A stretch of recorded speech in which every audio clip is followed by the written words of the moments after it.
ഇവിടെ ഏറ്റവും ഒടുവിൽ മേയറുടെ കാര്യത്തിൽ അവരെന്ത് തെറ്റാണ് ചെയ്തത്?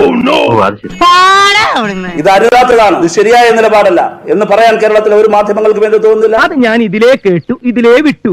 എന്താ പറയുന്നത്? എന്താ തുപ്പുന്നത്? എന്താ വിസർജിക്കുന്നത്? ഞാൻ വരുന്ന വഴിക്ക് അവനോട് കണ്ണിപ്പെടാതെ നടന്നോളാൻ പറ. അവനെ കണ്ടു കഴിഞ്ഞാൽ പിന്നെ എനിക്ക് നിയന്ത്രിക്കാൻ പറ്റുന്ന എന്ത് വിവരക്കേടും വിളിച്ച് പറയാമെന്നാണോ കേരളം? ഓണം കൂടുതലുണ്ടെന്ന് വിചാരിച്ച് ബുദ്ധി വർദ്ധിക്കണമെന്നില്ല. എന്തേ ബാലുശ്ശേരി എംഎൽഎക്ക് അഭിമാനത്തോടെ ജീവിക്കാൻ അവകാശമല്ലേ? അവരൊക്കെ മാതൃകാപരമായ ജീവിതം നയിക്കുന്നവരാണ്. ചുരുക്കി പറഞ്ഞ നാട്ടുകാരുടെ മുമ്പിൽ ഒന്ന് ഷൈൻ ചെയ്യാൻ വേണ്ടി അല്ലേ? അതുകൊണ്ട് ഈ സംഭവത്തിന്റെ ആദ്യ മണിക്കൂറുകൾ ഇടപെട്ട ആളാണ്. നിരന്തരമായ പരിശീലനം, ഇതിനാവശ്യം ഏകാഗ്രത, കൈവെടിയരുത്. മോഷണം ഒരു കലയാണ്, ശാസ്ത്രമാണ്, ശക്തിയല്ല ബുദ്ധിയാണ് ഈ ശാസ്ത്രത്തിന്റെ അടിസ്ഥാന ശീലം. ഒരു തെറ്റും ചെയ്യാത്തവരെ കുറെ നേരമായല്ലോ, എന്തൊരു ബോറാ. അവൻ കലാകാരനല്ലേ, കുറെ കഥ എടുക്കും. അങ്ങേയറ്റം അസഭ്യ വർഷമാണ് അവർ ആക്രമിക്കപ്പെടേണ്ടി വരുന്നത്. കേരളത്തിന്റെ സംസ്കാരത്തിന് ചേർന്നതാണ്. പിന്നെ വലിയ ആനക്കാര്യങ്ങളാണല്ലോ നിങ്ങൾ ചെയ്തു കൂട്ടി തുടങ്ങിയിട്ട് ആദ്യത്തെ കോൺട്രാക്ടർ ഡിലേ വരുത്തിയപ്പോൾ അത് മാറ്റിയിട്ട് പുതിയൊരു കോൺട്രാക്ട് കൊടുക്കുകയാണ് ഉണ്ടായത്. അതിനെ തുടർന്ന് ദ്രുതഗതിയിൽ തന്നെയാണ് പണി നടന്നുകൊണ്ടിരിക്കുന്നത്. രാവും പകലും പണി നടക്കുന്നുണ്ട്. PW മിനിസ്റ്റർ മിക്കവാറും എല്ലാ ദിവസവും വൈകുന്നേരം വന്ന് ഇൻസ്പെക്ട് ചെയ്യുകയും ചെയ്യുന്നുണ്ട്. ഈ മഴക്കാലം തീരുന്നതിന് മുമ്പ് ശരിയാക്കി തരുമോന്ന്? എങ്ങനെ മഴക്കാലം തീരുന്നതിന് മുമ്പ് ഇതിന്റെ പണ്ടാരം അടങ്ങുമോ? യഥാർത്ഥത്തിൽ മാർച്ച് മാസത്തിൽ ഇത് തീർക്കുമെന്ന് പറഞ്ഞതായിട്ടാണ് ഞങ്ങളൊക്കെ മനസ്സിലാക്കിയിരിക്കുന്നത്. അമ്മ കൊടുത്ത വാക്കെന്തുവാ?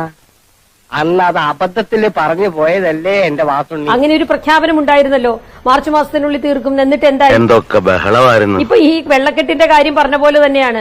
വെള്ളക്കെട്ട് തുടങ്ങി മഴ തുടങ്ങി കഴിയുമ്പോ കുറച്ച് തൂമ്പായും കാര്യങ്ങളുമായി വന്നിട്ട് വൃത്തിയാക്കാൻ നോക്കുകയാണ്. പത്രത്തിന്റെ ഫ്രണ്ട് പേജിലാണ് വെണ്ടയ്ക്ക അക്ഷരത്തിൽ വാർത്ത വന്നിരിക്കുന്നത്. ഇനി നിന്നെയൊന്നും എനിക്ക് ആവശ്യമില്ല.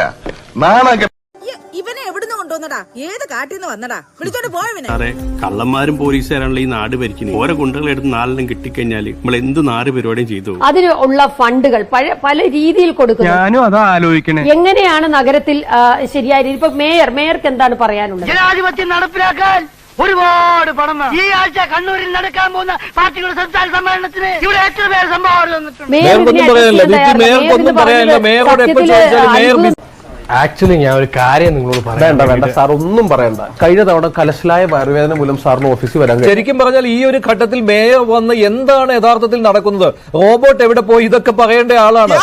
തട്ടിക്കൊണ്ടുപോയി ആ സംഗതി കറങ്ങി തിരിഞ്ഞിപ്പോ എന്റെ തലയിലായി. എവിടെ പോകുന്നു എന്നാണ് പറയുന്നത് മഞ്ജുഷ്? എനിക്കറിയാം എവിടെ പോകുന്നു എന്നാണ് പറയുന്നത്. ഞങ്ങൾ ആരും അതാ സാർ പറഞ്ഞു വരുന്നത്. എന്റെ ഒരു ഫ്രണ്ട്. നീ ഒന്നും പണയണ്ട.